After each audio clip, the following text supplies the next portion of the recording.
네, 다음은 공직 후보자의 모두 발언을 듣도록 하겠습니다. 이훈 후보자께서는 인사청문회법에 따라 10분 이내로 모두 발언을 해주시기 바랍니다. 존경하는 이미자 위원장님, 그리고 재정경제기획위원회 위원님 여러분, 저는 오늘 기획예산처 장관 후보자로서 막중한 책임감을 가지고 이 자리에 섰습니다. 먼저 청문회를 준비하시느라 애써주신 위원장님과 위원님 여러분께 깊은 감사의 말씀을 드립니다. 기획예산처 장관 후보자에 지명된 이후 저의 부족함에 대한 여러 지적이 있었습니다. 먼저 존경하는 국민들께 심려를 끼쳐 송구합니다. 청문위원 여러분, 그리고 저를 장관 후보자로 지명하신 대통령님께도 송구합니다. 우선 저의 성숙지 못한 언행으로 인해 상처받은 모든 분들께 진심으로 사과드립니다.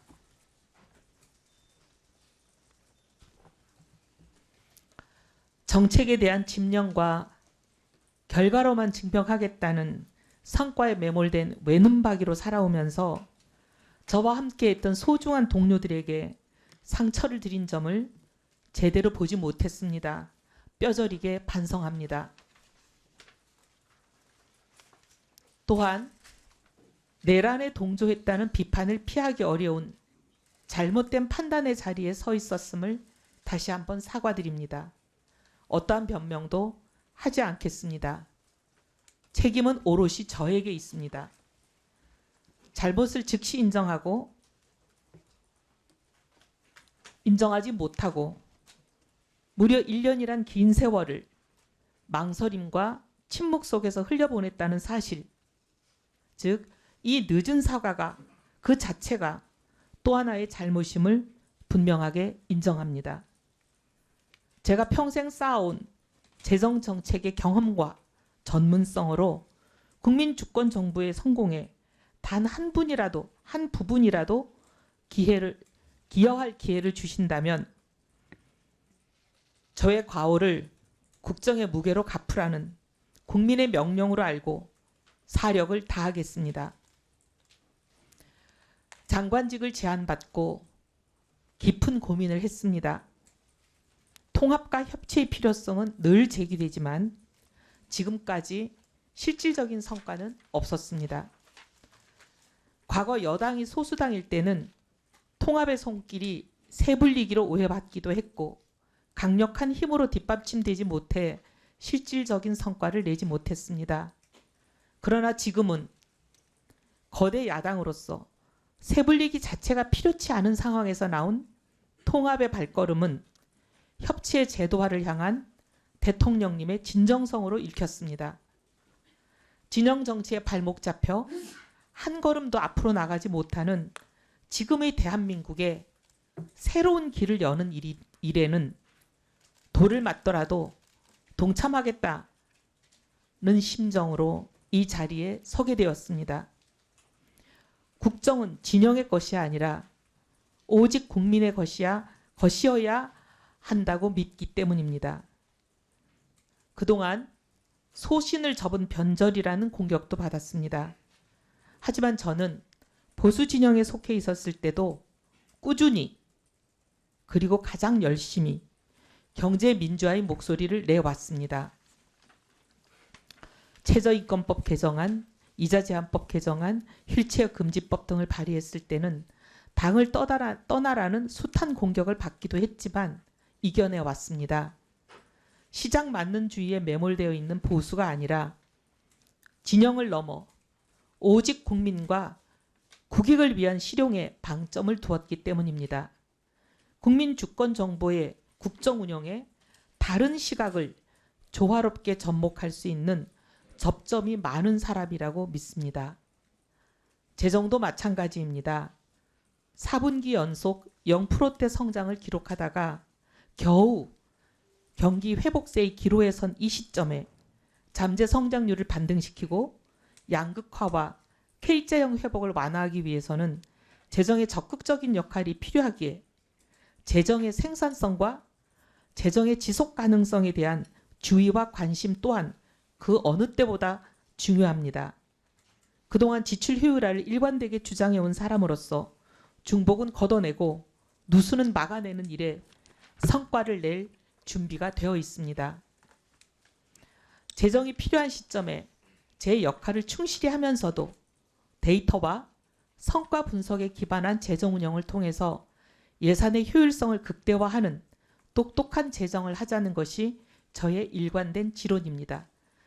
국책연구소에서 재정과 복지를 담당했던 6년간의 경험과 국회에서 재정기획위원회와 예결위를 담당한 12년간의 경험을 오롯이 쏟아붓겠습니다. 지금 국가재정과 예산 운영은 과거와는 전혀 다른 차원의 전략과 역할을 요구받고 있습니다.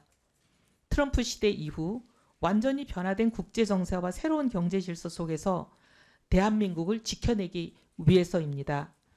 대한민국 경제는 단기적으로는 고환율과 높은 체감 물가라는 이중고를 안고 있고 중장기적으로는 회색 코뿔소라고 불리는 5대 위기 요인에 직면해 있습니다.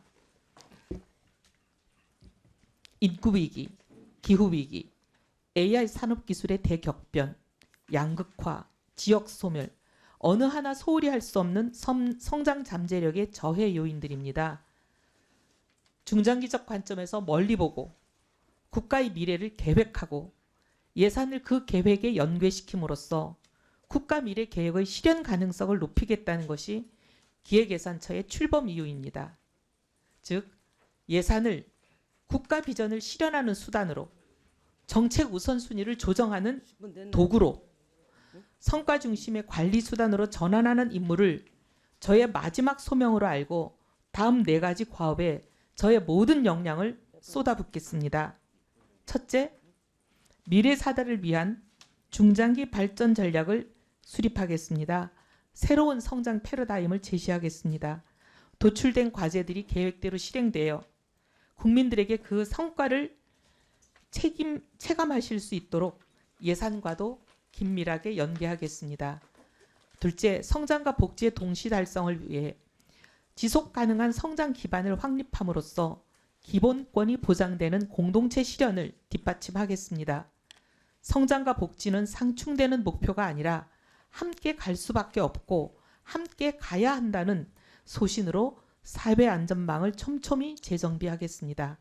특히 AI 대전환의 시기를 맞아 성장의 과실이 한쪽에 치우치지 않고 모든 국민들께 골고루 분배될 수 있는 새로운 복지 패러다임에 대해서도 깊이 고민하겠습니다. 셋째, 재정을 성장의 마중물로 삼고 동시에 재정의 지속 가능성도 확보하는 선순환 구조를 구축하겠습니다. 유사 사업, 중복 사업을 정비하고 의무 지출, 경직성 지출 등등을 재구조화하는 재정 혁신을 선도하는 것이 기획예산처의 존재 이유입니다. 고강도 재정 혁신을 통해 마련한 재원을 인공지능과 첨단 전략 산업 등 국가의 생존이 걸린 핵심 분야에 집중 투입하여 경제의 대도약의 발판을 마련하겠습니다. 넷째, 국민이 주인이 되는 열린 재정을 실현하겠습니다. 참여와 소통의 재정을 열어가겠습니다. 이를 위해서 국가 예산의 편성부터 집행, 평가, 결산에 이르는 전 과정에 실질적인 국민 참여를 보장하고 재정 정보를 투명하게 공개하겠습니다. 또한 국민의 대표인 국회를 국전의 동반자로 모시겠습니다. 존경하는 위원장님 그리고 위원 여러분, 저는 오늘 제 역량과 자질에 대해 국민 여러분의 눈높이에서 엄중히 검증받겠습니다. 저에 대한 비판은 겸허히 수용하고 또 뼈저리게 반성하겠습니다. 하지만 저에게 국가를 위해 일할 마지막 기회가 주어진다면 그 비판을 국민께서 체감하실 수 있는 성과로 돌려드리겠습니다. 여러 현안에 대한 저희 생각은 위원님들의 질의에 대한 답변을 통해 상세히 소명드리겠습니다. 감사합니다. 네, 수고하셨습니다.